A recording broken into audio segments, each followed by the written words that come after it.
With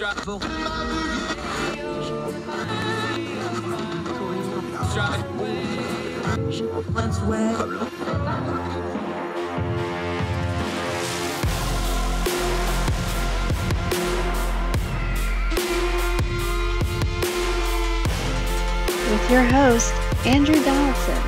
This is Heard Tell. Yes, Monday, and we're right back at it. It's Heard Tell Show. I'm Andrew Donaldson. Thank you so much for joining us. Hope you all had a great weekend wherever you are across the street or around the world. We sure did. Downton Abbey movie came out. Enjoyed it. Almost perfect movie. Loved it. But we got a lot of noise in the news cycle to turn down today. We've been covering Sri Lanka. We'll touch in on that. They defaulted on their debt over the weekend. What does that mean? We'll touch in on that story. Lithium mining. All those green energy technologies and batteries and EV cars and all that. Got to have lithium for it. Lithium's got to be mined. Can't do that in the U.S. for a large part. They're trying to get a new lithium mine going on the East Coast, be the biggest one east of the Mississippi. But there's complications. A great piece from Alexander Kaufman. We're going to talk about the lithium mining, the dirty end of green energy in just a little bit. Also, we always try to end on a good note. The Premier League ended over in England, most popular sports league in the world. 2 young fans were involved in the trophy ceremonies, and both of them have a story worthy of hearing. We'll touch in on that. Great guest today, Kat Dwyer, another Young Voices contributor. She's a marketing and media manager. She has a great piece out where she actually talks about places where the market is actually doing some good when it comes to things like environmentalism and conservation and climate stuff. Kat Dwyer on the program today. Great conversation about those things. Can't wait to bring that to you. But first, a very dark subject, a very disturbing subject, a subject we've covered before on Heard Tell. I've been writing about it at Ordinary Times on and off for about 2 years now. We've had other guests on that have talked about things like abuse.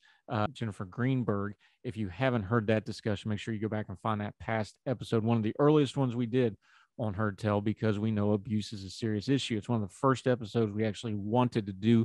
I think it was the 4th or 5th one we ever did. The Southern Baptist Convention. We've been talking about it, been writing about it. They have been kicking the can down the road on their abuse issues. Well, the third-party report from Guidepost Resources, which is a semi-connected entity, although independent from the Southern Baptist Convention, has released a nearly 300-page report. I've read almost all of it. I've gone through a lot of it. You can go to ordinary-times.com. We have a link to the PDF. You can look through it. You can search it. It is far worse than even those of us that have been covering this issue, that have been advocating about this issue, that have been begging, pleading, demanding that the leadership of the Southern Baptist Convention do something about this. We even thought it was going to be. It is damning stuff. The part just about the executive committee of the SBC, the direct actions they have involving abuse, is over 20 pages. It is systematic. It is through the entirety of the leadership of the Southern Baptist Convention. Now, why are we talking about this? Southern Baptist Convention is the largest non-Catholic Christian denomination in America. It is a billion-dollar business on top of being a denomination. It is millions of people of faith. It is also very politically active people of faith. And the ugly in the Southern Baptist Convention has been going on for a while. So while I encourage you to please go read the report for yourself, again, it's a long report. You're probably not going to read all 300 pages, but you can PDF search to get to the valuable parts that you want to read about. Now, Dr. Russell Moore left the Southern Baptist Convention not too long ago. He was a high-ranking member there. He was leader of the ELBC. Russell Moore basically said he had to leave because of things like how abuse was being handled and also how they treated him himself when he tried to raise some of these issues. He's writing in Christianity Today. I'm just going to read you an excerpt of it. The very good Southern Baptist impulse for missions and helping others, for cooperation, is often weaponized the same way that grace or forgiveness has been in countless contexts to blame survivors for their own abuse. The report itself documents how arguments were used that, quote, professional victims and those who stand by them would be tools of the devil to, quote, distract from missions. Those who call for reform were told doing so might cause some churches to hold their funding. Those who called out the extent of the problem, most notably Krista Brown and the army of indefatigable survivors who joined that work, were called crazy and malcontents who just wanted to burn everything down. It's bad enough that these survivors not only endured psychological warfare and legal harassment, but they were also isolated, with the implications that if they kept focusing on sexual abuse, people wouldn't hear the gospel and would go to hell. Cooperation is good in biblical idea, but cooperation must not be, quote, protect the base. Those who have used such phrases know that they mean. They know that if one steps out of line, they will be shunned as a liberal or a Marxist or a feminist. This is Russell Moore writing. They know that the meanest people will mobilize and that the good guys will be silent, and that nothing compared to what is endured by the sexual abuse victims, including children who have no base. When my wife and I walked out of our last SBC executive committee meeting we were ever attend, she looked at me and said, I love you. She looked at me and said, I love you, but if you're still a Southern Baptist by this summer, you'll be in an interfaith marriage. This is not a woman given into ultimatums, but the fact was the first one I'd ever heard from her, but she had heard and seen too much, and so had I. I can't imagine the rage being experienced right now by those who have survived church sexual abuse. Again, this is Russell Moore, who left the Southern Baptist Convention leadership. I only know firsthand the rage of one who never expected to say anything other but we when referring to the Southern Baptist Convention, and I can never do so again. I only know firsthand the rage of one who loves the people who first told me about Jesus, but cannot believe that this is what they expected me to do and what they expected me to be. I only know firsthand the rage of one who wonders what happened on the 7th floor of the Southern Baptist building. How many children were raped?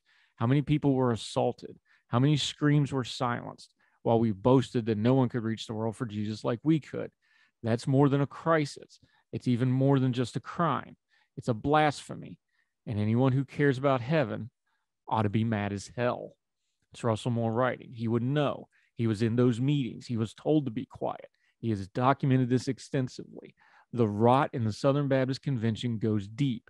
And like all abuse, like we talked to with Jennifer Greenberg in that one of those very first Heard Tells years ago, abusers love systems of power because they can get in there and use the systems of power, whether they're religion or family or government or whatever the case may be, to hide their wicked deeds. The Southern Baptist Convention leadership has nobody to blame but themselves. They've been warned for years this was coming and they needed to clean their own house.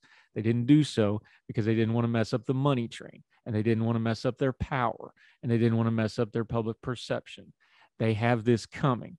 And there's a lot of innocent people in the pews. They're going to suffer from it. And there's more victims than we ever imagined, according to this report, that have suffered greatly because of it. Shame on them. They need to be pulled out root and branch. How awful this is. Exposed to the world. They need to more than repent. They need to be brought to justice, whether in this world or the next. It's a shame. It's upsetting. I'm someone who worships at a Southern Baptist church. This is unacceptable.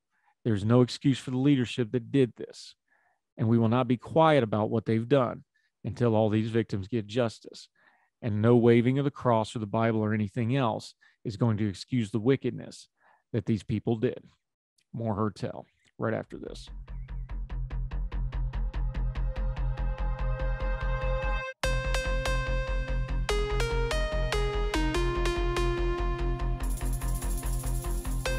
Welcome back to Heard Tell. Let's talk lithium for a minute. Now, you know that term from batteries. A lot of people want to talk about green energy. A lot of those things, like electric vehicles, like a lot of other things, you're going to need lithium batteries. Problem, the raw materials for lithium and lithium batteries is really hard to get. You got to mine it. And there is nothing less green than mining.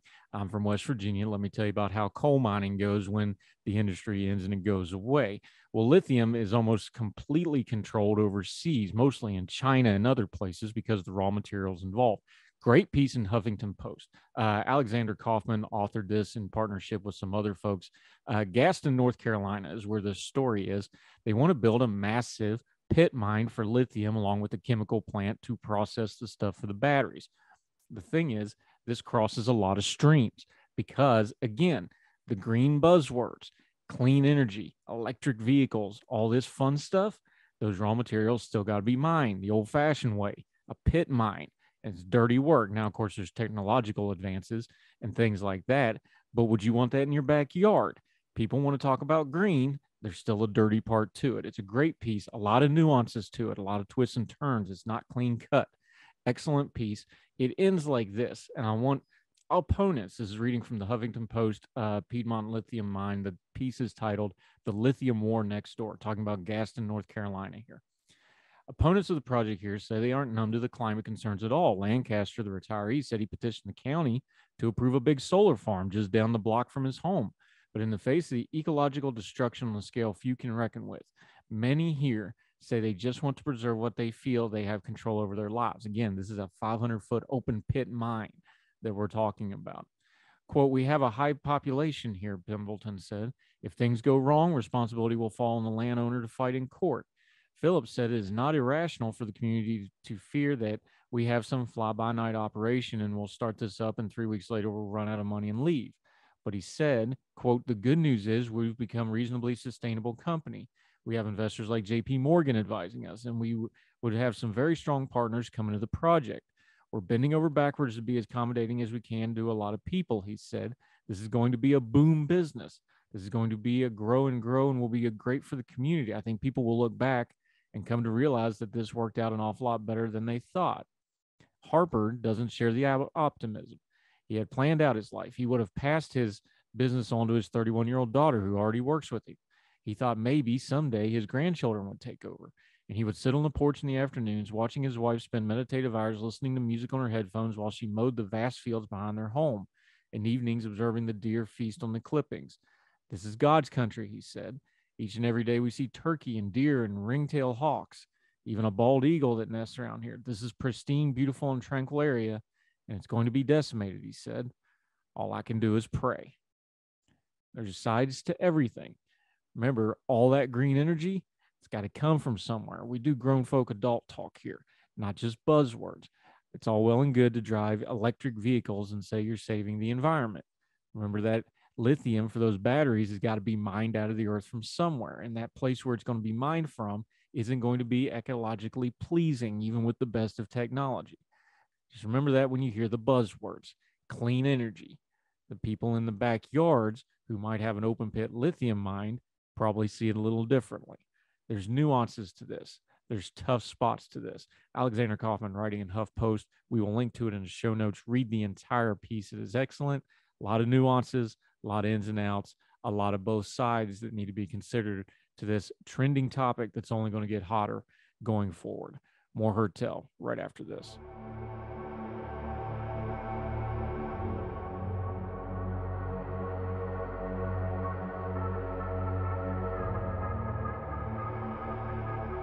Hi, welcome back to Heard Tell. I'm Andrew Donaldson. Okay, let's talk a little environment. We got another one of our great Young Voices contributors. She is a marketing and media manager. She writes all over the place, including the OC Register and The Hill. She's a graduate of San Jose State University. Well, if you got to go to school on the West Coast, I guess there are worse places than having to be at the beach in the valley. She's also the co-host of the really good Whiskey Bench podcast. Kat Dwyer, how are you, ma'am? I'm doing well. Thank you for having me. Thrilled to have you. Okay, so we're going to cut against the grain of what a lot of people think is common knowledge, or the common consensus, folks call it. There's this loud thing in social media, news media, that the market or capitalism or whatever you want to call it is bad for the environment. You've been writing in fee.org, though. You list a couple of examples of where actually, no, the market's actually doing a pretty good job for the environment in a couple of ways. Yeah, that's right. There is sort of a misconception amongst the environmentalist community that sort of thinks that markets are what causes environmental problems. But what I've written about in FEE and what the organization I work for, PERC, the Property and Environment Research Center, what we focus on is identifying sort of market solutions to environmental challenges. So in the piece, I talk about sort of how markets are helping conserve water, helping sustain wildlife habitat, and helping get really critical forest restoration work done on the ground in a timely manner. Now, it's not that we don't know that there are companies out there that take advantage of environmental things. We obviously know that this is an accountability issue that both, frankly, also the U.S. government needs to be accountable. Some of the things they've done over the years, governments, policies, companies, this all kind of starts with a little bit of level of an accountability thing, right? As to whether or not folks are doing good and bad. But there's this spectrum here where, yeah, there's a lot of bad, but we need to kind of stop and highlight the good stuff that's happening as well, don't we? We do. And I think there's also a misconception about the role that property rights play in conserving resources. But property rights are really critical in incentivizing resource conservation and making sure that scarce resources are put to their highest valued use. And often, in the example of sort of water conservation, sometimes government regulation or government management actually gets in the way of conservation. So I can dive into that a little bit if you're interested. I am interested because I used to live in Vegas, and this is 10, 11 years ago now. And even then they were talking about like, wow, Lake Mead's almost empty. And it's even worse now. And the joke was in Las Vegas, like, well, we don't have any water because it all goes to SoCal. You're out west, though. This water thing is really becoming a really, really thing. Just real quickly before we get into the details of it, because I know we have a little bit of East Coast bias media when you're on the East Coast. This water thing in the West is getting to be a real thing. It definitely is. Drought is sort of a recurring phenomenon in the western part of the United States. It's something that's inevitable that, we have to prepare for. And certainly in the last several years, we're sort of in a new phase of drought. And that has been exacerbated this year in large part due to La Nina weather patterns. So thankfully, I left California. I'm now in Montana. I did that before the pandemic. I'll give myself a little break there. So we're at almost normal snowpack levels in a good portion of the state, but sort of certainly the Southwest of the United States is suffering from a really bad drought. And as you noted, like Lake Mead is in critical condition. So tools to help conserve water are sort of more important than ever. And water markets is one way that sort of the private sector can step in and help conserve water. So sort of the way, I'll give an example first. One of the groups that is helping do this is a conservation group called Trout Unlimited that I'm sure many of your listeners are probably familiar with. What they do, they have been partnering with landowners who have water rights, primarily sort of ag producers or farmers, ranchers, to leave some of their water in stream at critical times to help support fish populations. So basically Trout Unlimited compensates them in exchange for leaving some of the water in stream. And it benefits the fish and it benefits the farmer. Now that can happen in states where in-stream flow is considered a beneficial use. And unfortunately, that is not the case across every state in the West. It's increasingly becoming the new normal, but historically, that's not the way sort of water rights were managed. Historically, water rights were sort of designated by the prior appropriations doctrine, which is sort of more commonly known as kind of first in time, first in right.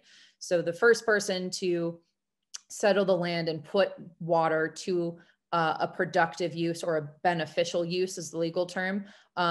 They had rights to that water and they were the senior water rights holders. And what was considered a beneficial use was determined by the government. And typically that meant a traditionally productive use like agriculture, which made sense when we were trying to develop the West. But increasingly sort of values are changing. And certainly with the realities of drought, conservation is increasingly becoming valuable. So where the states that have allowed in-stream flow to be a beneficial use, it has sort of opened up the opportunity for water markets, which is, it's a great way to kind of utilize price signals by allowing water to be put to its highest value use. And sometimes that is agriculture, certainly, and sometimes it's water conservation. So when government has gotten out of the way, or at least sort of liberalize the regulations over water rights, it has opened up this opportunity for these private voluntary exchanges to help conserve water. Yeah, and for people who are like, well, what does fish got to do with anything? The fish population, a healthy fish population, that is something conservationists and fishermen will tell you. That's kind of the early warning system to whether you're having problems with something like a water table or the water thing. That tells you ahead of time, hey, there's a big problem here because they're way more sensitive to us. We just discovered this on the East Coast with the Kmore situation with the Cape Fear River. That's how they figured it out. The fish migration patterns changed, the ecosystem changed. Lo and behold, 10, 15 years later, you got major water problems. So when people say, well, what's fish got to do with it? They got a lot to do with it, especially when you start talking about farmers down the road start running out of water. Right, right. And another example that maybe more directly relates to sort of drought relief for communities. So Native American tribes have their own water rights on their reservations, but many of them are limited from being able to sell their water off reservation meaning to municipalities and other communities that are not on the reservation. It requires an act of Congress for them to be able to do that, which is a totally sort of tedious process. So that's something else that PERC, the group I work for, has been looking into, trying to advocate to change that so tribes have more sovereignty over their water rights and can therefore help, alleviate the drought in the West if they so choose to by selling their water to off-reservation users. So just another example of where, maybe, I'll give the government benefit of the doubt, maybe well-intentioned regulations have really created environmental harm down the road. Yeah, and we've talked about it in other areas, but folks that haven't lived out West or been out West, again, there's East Coast bias to the media. We all know this. We've talked about it in things like criminal justice and sort of things like this. When you have large swaths of the areas out West that are a lot of reservation land out there, a lot of tribal land out there, there's a lot of government owned land that something like 89% of the state of Nevada is owned by the United States government. Things like land usage, water uses, it gets legally complicated really, really fast because this isn't just normal land stuff. It's government land. It's tribal land that has its reservation. There's a lot of overlapping stuff when it comes to rights like this, isn't there? Oh yeah, there absolutely are. The way water rights are managed is incredibly complicated. The sort of very broad generalization I gave of the prior appropriations doctrine and now allowing for different definitions of beneficial use is definitely a simplified version of that. And the work Trout Unlimited is doing, it has to be very, very much tailored to very specific landscapes, water systems, and landowners who have specific rights. Yeah. And for those of you that are curious, just last Supreme Court term, we still had two states suing each other over water rights. So it's an ongoing thing. You mentioned it to kind of put a bow on this a little bit. You summarize it this way. You said harnessing markets in this way, this is from your fee.org piece, allows for this precious resource to be put to its highest value use and gives conservationists a price mechanism by which to realize water's conservation value. I know people kind of maybe roll their eyes and going, well, you can't price water. It's something everybody needs. Yeah, we understand that. But we're talking legislation. We're talking legal documents. You have to put valuation on these things because you've got to be able to write laws and policy about them, don't you? Well, yes, that's very true. That's one reason. But another reason too, sort of from an economic perspective, is without a price signal or price mechanism, that value it isn't defined. So it's unknown. And without sort of property rights over that resource, you wind up with the tragedy of the commons. When nobody owns it, everybody owns it, right? And it can be depleted. So when we have a scarce resource like water in the West, having property rights over it so that it can be conserved and traded, and then having a price mechanism that helps determine who values this most. Is it agriculture or is it conservationists? And that changes. It's all voluntary exchange, and it changes depending on the circumstances and the needs at the time. But those market tools help facilitate conserving that resource, and I think that's something that's largely not understood in the environmentalist movement.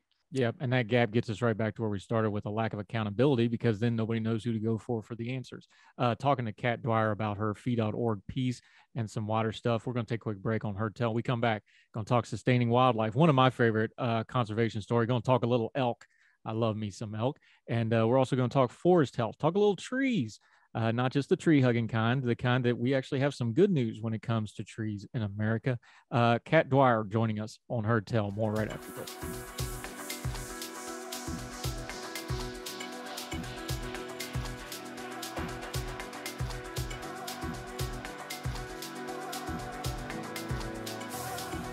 Welcome back to Her Tell, talking environmental and conservation and some policy stuff and some practical examples of how the market isn't just the big bad part of environmentalists. There's actually good stuff going on. We like to highlight good stuff. Kat Dwyer joining us. Okay, we talked fish and water. Let's get on dry land for a minute. Sustaining wildlife habitat.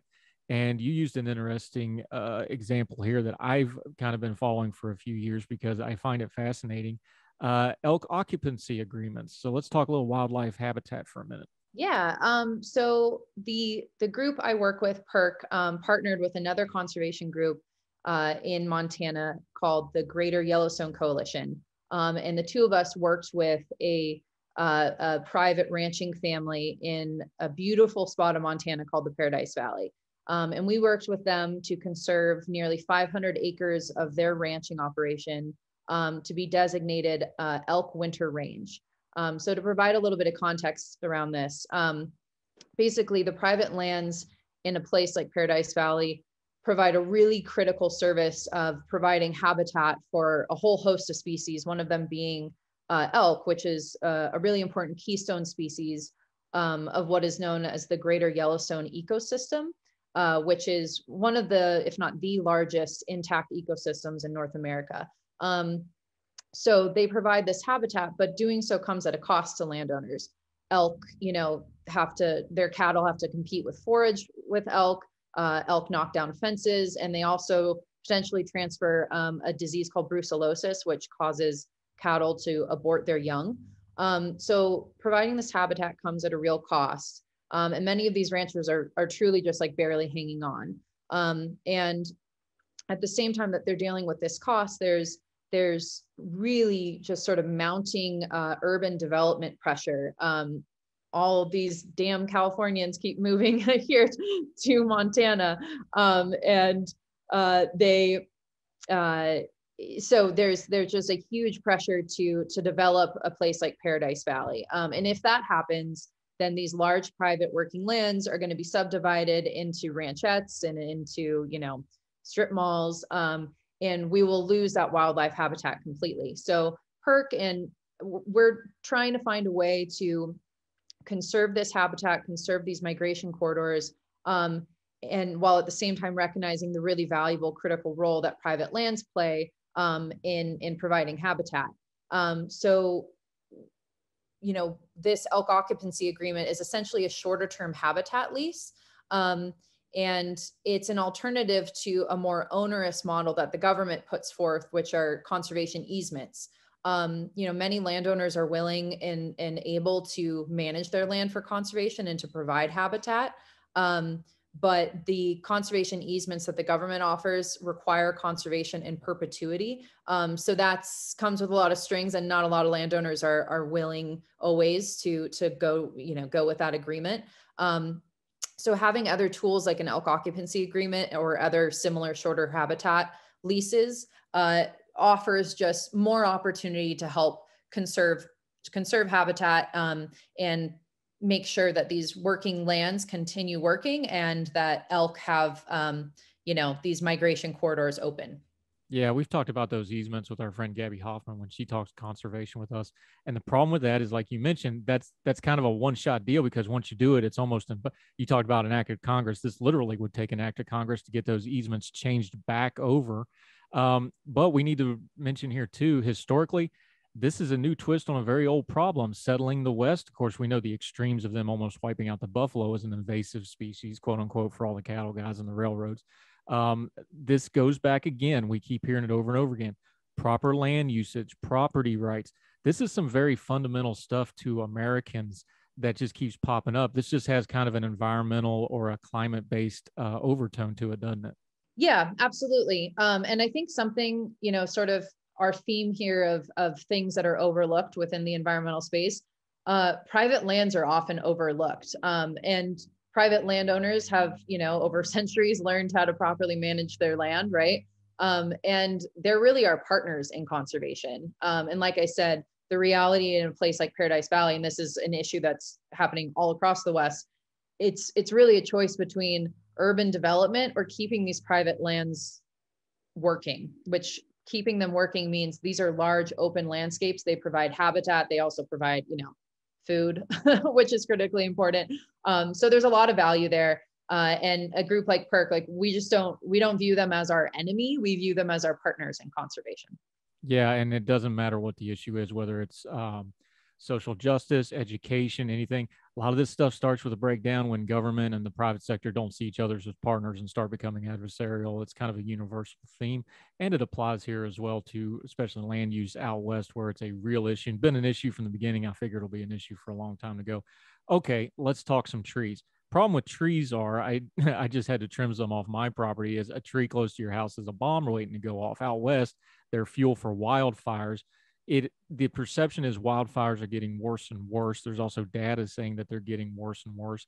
You brought it up that there's some market stuff trying to address this and not just the usual government programs, because frankly, and I don't want to go down this rabbit hole too far, forest management is one of those things nobody wants to talk about until something's on fire, and then nobody wants to talk about it afterwards, but it's vitally important, isn't it?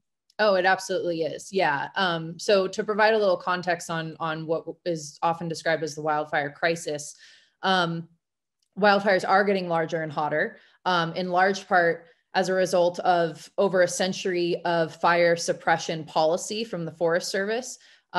Basically, that policy of putting out all fires as quickly as possible disrupted natural fire cycles. I think it's worth noting that wildfire is a really important part of a forest ecosystem. It has regenerative benefits.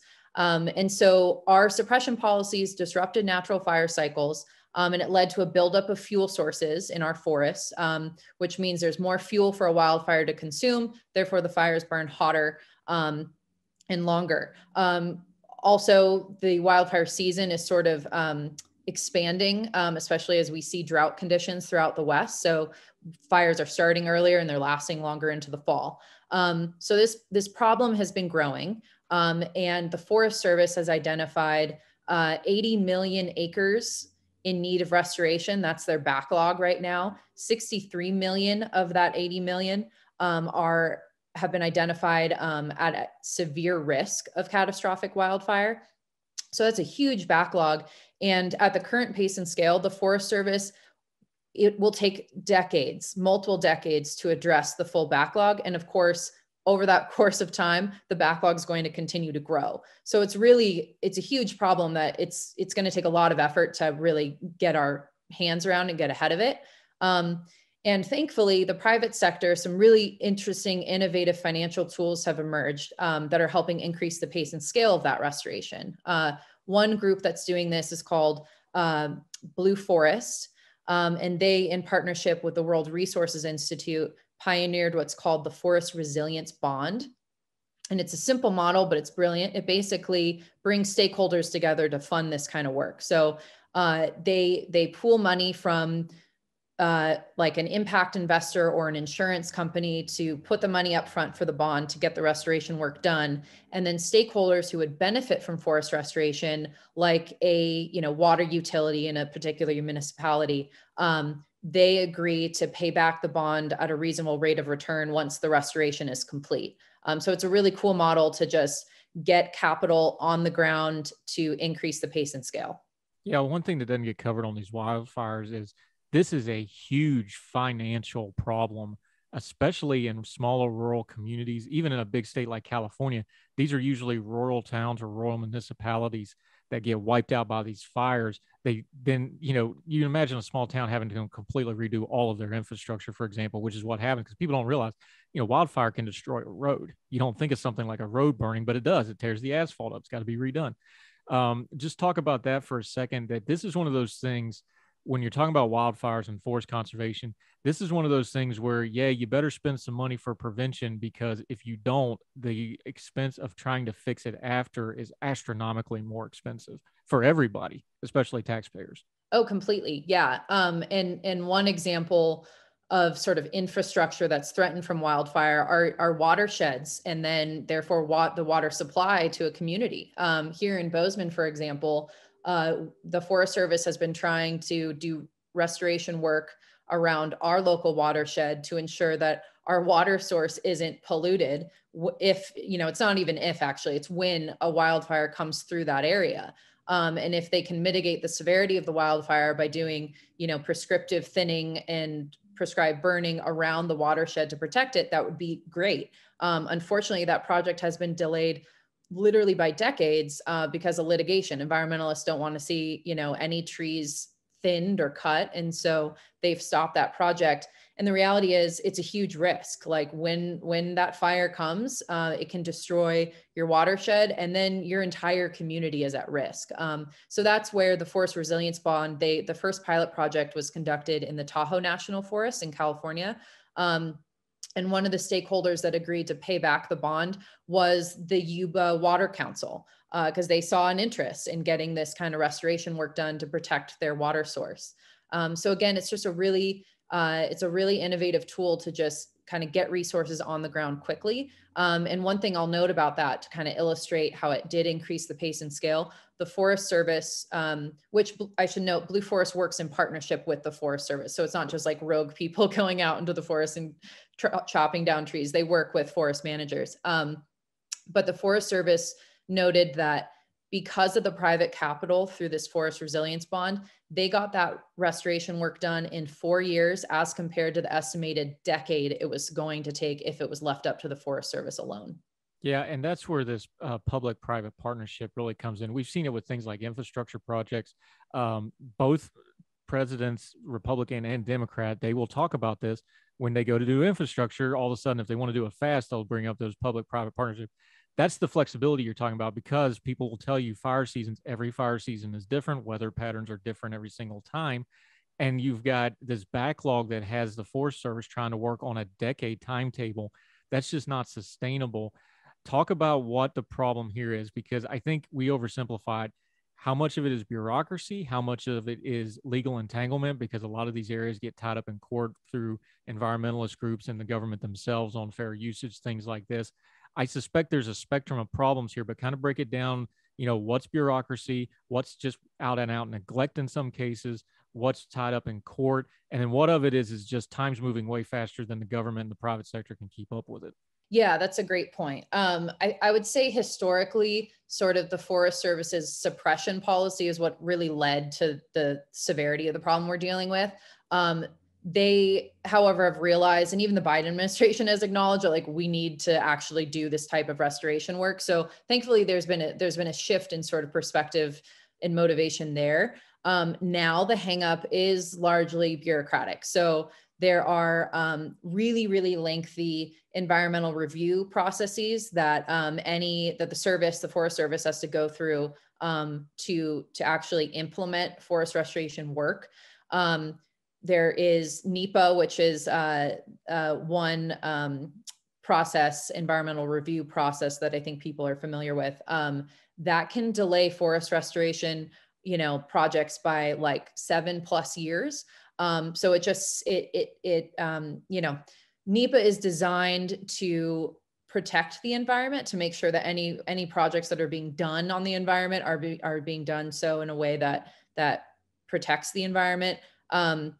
In the forest restoration context, unfortunately, NEPA is actually preventing work that needs to be done to protect the environment. It's actually doing the opposite of what it's supposed to be doing. And it's actually putting our forests at risk because it's delaying this urgently needed restoration work. And then there is the threat of litigation, which, like the Bozeman Municipal Watershed Project example I shared, litigation can delay these critically needed projects by decades. So there's thankfully an understanding that we need this restoration work, but now we need to amend regulation and sort of hedge against litigation to get this work done. We know it's an election year. This stuff is not going to show up on any of the top 10 issues. This isn't, abortion or the war in Ukraine or inflation or the economy.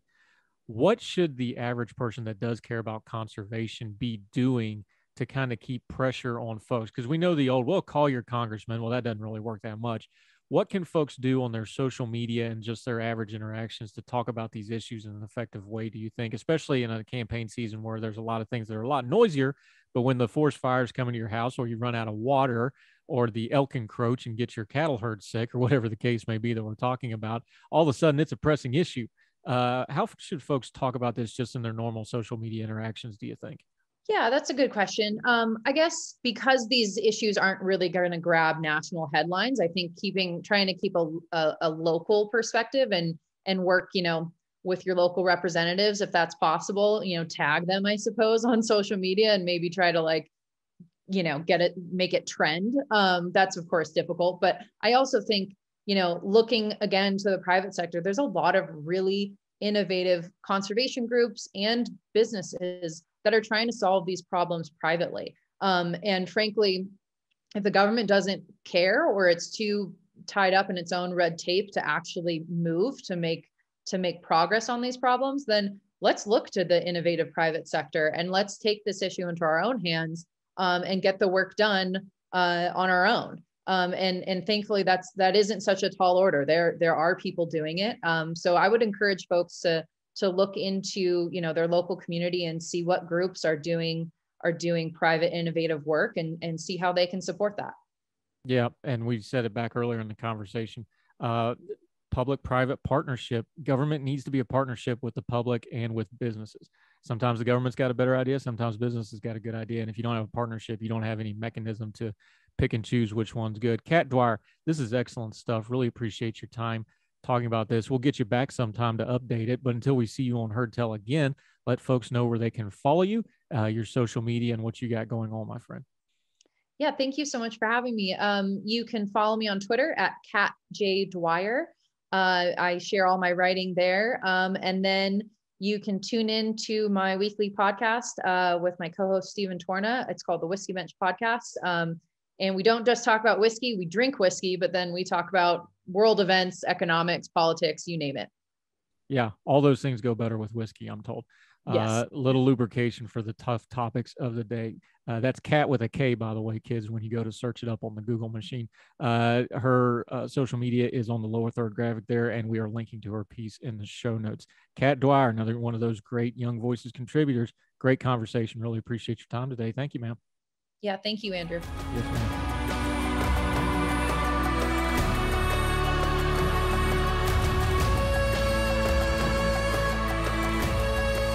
Welcome back to Heard Tell. We've been covering Sri Lanka on the show quite a bit. We've been talking about a lot, and people keep going, why are you talking about Sri Lanka? Well, it's very simple. What's going on in Sri Lanka converges a lot of different stories, especially in geopolitics. A lot of what's going on in the world is all converging to cause problems in Sri Lanka, so it makes it a good case study, and it's something we're going to see elsewhere. It is a nation that was badly mismanaged by its leadership. It is a nation that is carrying excessive foreign debts. It is a nation that was highly susceptible to when Russia's war in Ukraine kicked off. It was susceptible to things like fuel prices and food shortages. In fact, they have now basically ran out of their country's stores of fuel. And it's susceptible because of who holds that debt. China has a lot of interest. Neighboring India has a lot of interest. The United States has a lot of the bond holding for the country. You can see quickly when you start delving into the issues going on in Sri Lanka, why there's some lessons to be gleaned here. One of the big ones is back during the COVID pandemic, teetering nations like Sri Lanka were told to take on extra debt to do what they needed to do to get through the pandemic. And then the people that hold that debt, like China, come to collect. But then, unlike here in the States where you can just declare bankruptcy on something, China is predatorially taking over infrastructure like the port in Colombo, like other infrastructure projects.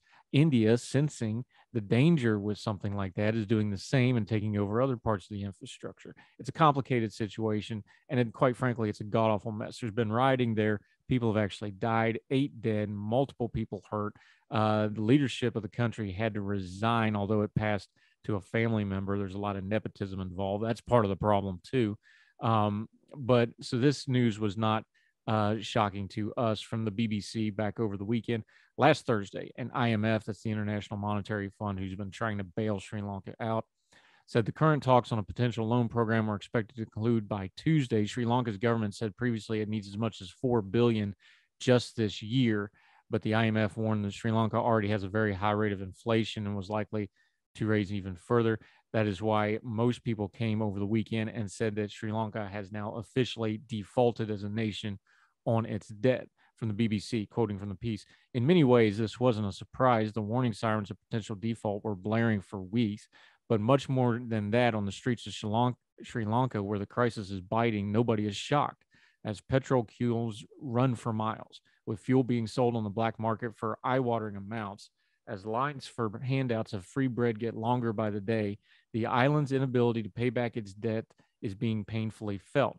It is the first interview since taking office last week. The country's prime minister told me things would get worse before they improve in Sri Lanka, but even when he wasn't able to predict just how bad this was going to be, quote, nobody has got all the details, so I'll be like a doctor who's opening up the patient for the first time. Today's default is depressing diagnosis for a nation facing more economic turmoil, even as talks with the IMF and other nations continue. On Thursday, ratings agency Moody Services said Sri Lanka had, quote, defaulted on its international bonds for the first time. Moody's said it expected the country to voluntarily reach an agreement over the IMF bailout. However, and this is a quote, finalizing that program will take several months, given the need for staff level agreement on both sides following parliamentary approval, if they can get Sri Lanka's parliament to agree on anything. The Sri Lankan president's elder brother resigned as prime minister after the government's supporters clashed with protesters. 9 died, 300 more were wounded in the violence. Appealing to the world for more financial help, he said, quote, there won't be a hunger crisis. We'll find food. Of course, it's too late. That's already happening. We'll continue to cover Sri Lanka because we're going to see this in other countries, unfortunately, and it goes to show that policy has very real-world implications. More Hertel right after this.